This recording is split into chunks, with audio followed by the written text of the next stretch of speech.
আলু করলার তরকারি লঙ্কা দিয়ে। এই উচ্ছেটা আমি কেটে রেখেছি, কিছুটা তুমি দেখতে পাচ্ছ। আর এই যে এটাকে লম্বা করে কাটলাম, এবার এখান থেকে এইভাবে ডুমো ডুমো করে কেটে নিচ্ছি।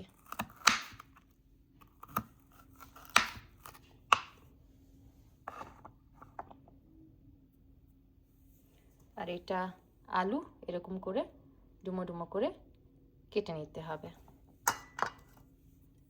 কড়াইতে একটু তেল দিয়ে, সাদা তেল বা সর্ষের তেল, একটুখানি সর্ষে দিয়েছি আর এই একটা শুকনো লঙ্কা দিলাম। এবার ফাটতে শুরু করলেই এটা ছেড়ে দেব করলা আর আলুটা। অনেকে আবার একটু কালো জিরে দিয়েও করতে পারে, আমার এটা দিয়ে পছন্দ, তা আমি এভাবে করি।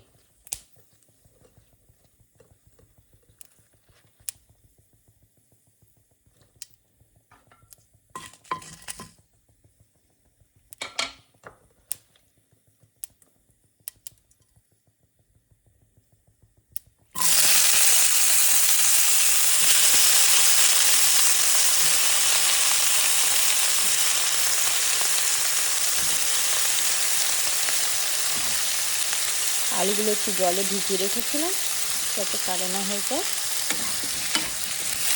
একটুখানি নেড়ে ছিল নুন, হলুদ আর লঙ্কা গুঁড়ো দিয়ে এটা চাপা দিয়ে রেখে দেবো। নুন হলুদ দিয়ে দিয়েছি, একটুখানি আমি দেগি মির্চ দিচ্ছি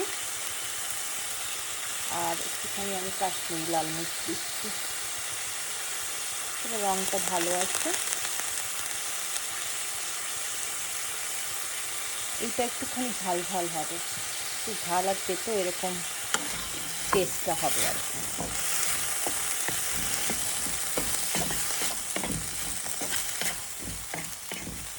এখানে নাড়িয়ে দিচ্ছি।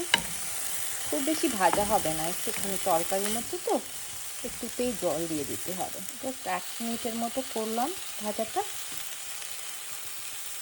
এই জল ঢেলে দিলাম যাতে কিনা সব কিছু একটু সিদ্ধ হয়ে যায়।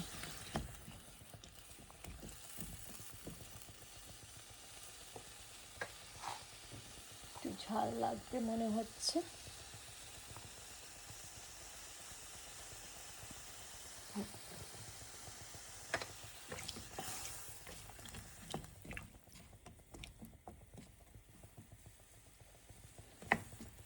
নুনটা একটু চেখে নিয়ে এবার ঢাকা দিয়ে কম আঁচে বসিয়ে দেবো।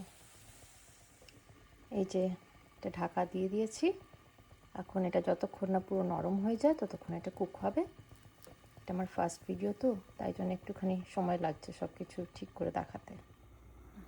18 মিনিট হয়ে গেছে, মাঝে আমি কয়েকবার দেখেছি যে সিদ্ধ হয়েছে কি না।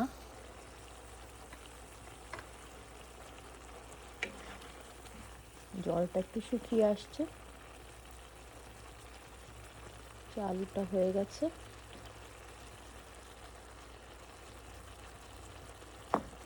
আর একটু করলাটাও হয়ে গেছে। এবার এটা একটুখানি ভেঙে দিতে হবে আলুটাকে, সবজিটাকে একটুখানি ভেঙে দিলে একটু গা মাখা হয়ে থাকবে আর কি, খুব শুকনো হবে না।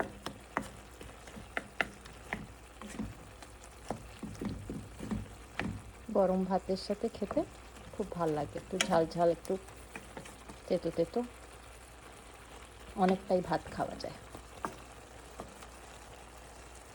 এবার একটু জলটা শুকোতে দেব, একটু ঢাকাটা চাপা দিয়ে রাখছি।